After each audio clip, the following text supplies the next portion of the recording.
Assalamualaikum warahmatullahi wabarakatuh. Perkenalkan, nama saya Febri Gita Anggraini, nomor induk mahasiswa 190006084, mahasiswa program studi pendidikan matematika semester 4 kelas C. Video ini saya buat untuk memenuhi ujian akhir semester mata kuliah Islam interdisipliner.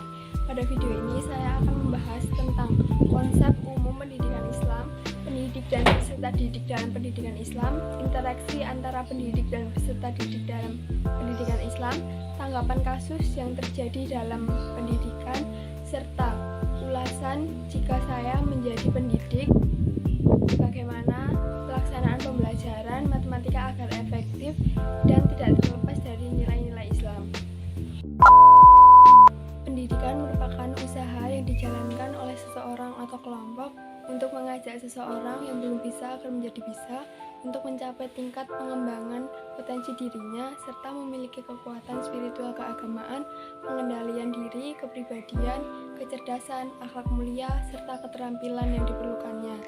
Islam memandang bahwa pendidikan adalah hal yang sangat penting, terutama dalam kaitan untuk memahami, mengolah, memanfaatkan, dan mensyukuri nikmat Allah.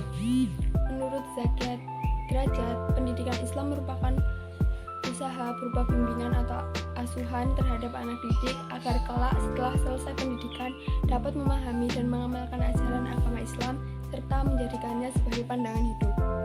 Pendidikan Islam mengajak kita lebih kepada hal-hal yang sesuai dengan nilai-nilai ajaran Islam, misalnya nilai keimanan, ibadah, dan akhlak yang seharusnya kita jalani dan tidak boleh kita tinggalkan. Pendidikan Islam menduduki posisi terpenting dalam kehidupan manusia, dengan sendirinya telah menempati posisi yang sangat sentral dan strategis dalam membangun kehidupan sosial yang memposisikan manusia dalam pluralisme kehidupannya. Pendidikan Islam berperan sebagai mediator dalam memasyarakatkan ajaran Islam dalam masyarakat dalam berbagai tingkatannya. Melalui pendidikan Islam inilah manusia dapat memahami, menghayati, dan mengamalkan ajaran Islam sesuai dengan ketentuan Al-Quran dan As-Sunnah. Oleh karena itu, tingkat kedalaman, penghayatan, dan pengamalan manusia terhadap ajaran Islam amat tergantung pada tingkat kualitas pendidikan Islam yang diterimanya. Pendidikan dapat berlangsung jika memenuhi unsur yang ada di dalamnya, salah satunya pendidik dan peserta didik. Dalam perspektif pendidikan Islam, pendidik adalah orang yang bertanggung jawab terhadap perkembangan peserta didik dengan mengupayakan perkembangan seluruh potensi peserta didik, baik potensi afektif, kognitif, maupun psikomotorik, sesuai dengan nilai-nilai ajaran agama Islam. Sebagai warasat al-anbiya yang pada hakikatnya mengemban misi rahmatan lil alamin, yakni suatu misi yang mengajak manusia untuk tunduk dan patuh pada hukum-hukum Allah guna memperoleh keselamatan dunia dan akhirat. Kemudian, misi ini dikembangkan kepada pembentukan kepribadian yang berjiwa tauhid, kreatif, beramal soleh, dan bermoral tinggi. Imam Ghazali mengemukakan bahwa tugas pendidik yang utama adalah menyempurnakan, membersihkan, mensucikan, serta membawa hati manusia untuk taqarrub ila Allah. Para pendidik hendaknya mengarahkan peserta didik untuk mengenal Allah lebih dekat lagi melalui seluruh ciptaannya. An-Nahlawi menyimpulkan bahwa tugas utama yang harus dilakukan pendidik adalah tazkiyat an-nafs, yaitu mengembangkan, membersihkan, mengangkat jiwa peserta didik kepada kholiknya, menjauhkannya dari kejahatan dan tetap menjaganya agar tetap kepada fitrahnya.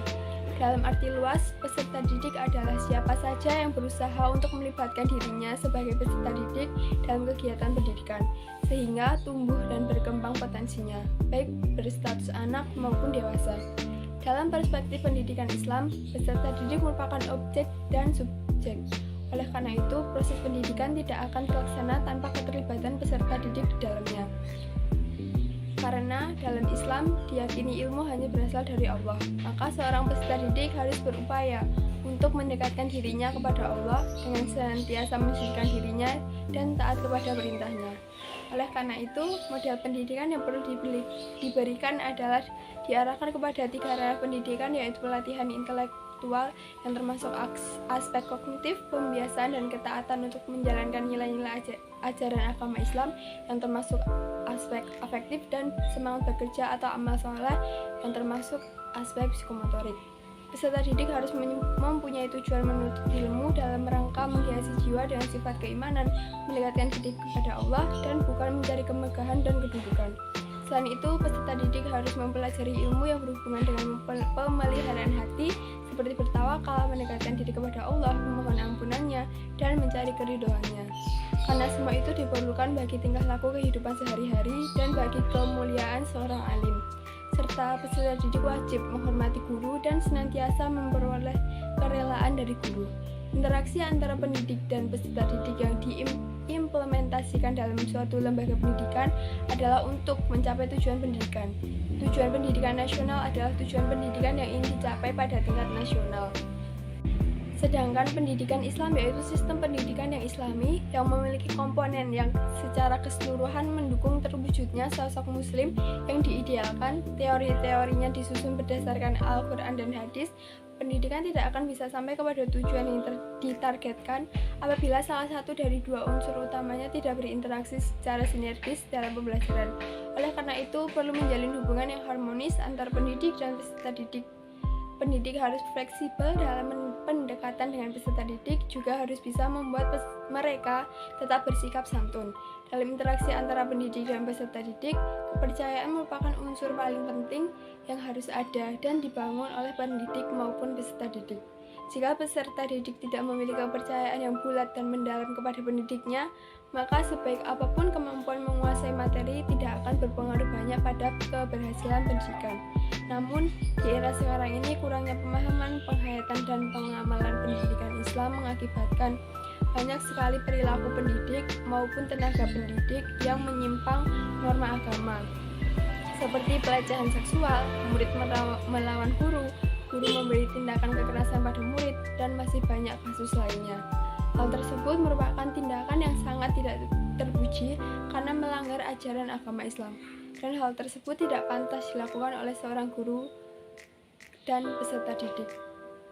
Jika saya menjadi pendidik, pelaksanaan pembelajaran yang efektif dan tidak terlepas dari nilai-nilai Islam, yaitu proses belajar mengajar harus dilandasi dengan kewajiban yang dikaitkan dengan niat karena Allah. Konsep belajar mengajar juga dilandasi dengan niat ibadah, menciptakan komunikasi yang seimbang dan transparan, serta memberikan contoh-contoh implementasi matematika yang sesuai dengan ajaran agama Islam. Sekian sedikit penjelasan dari saya, semoga bermanfaat. Wassalamualaikum warahmatullahi wabarakatuh.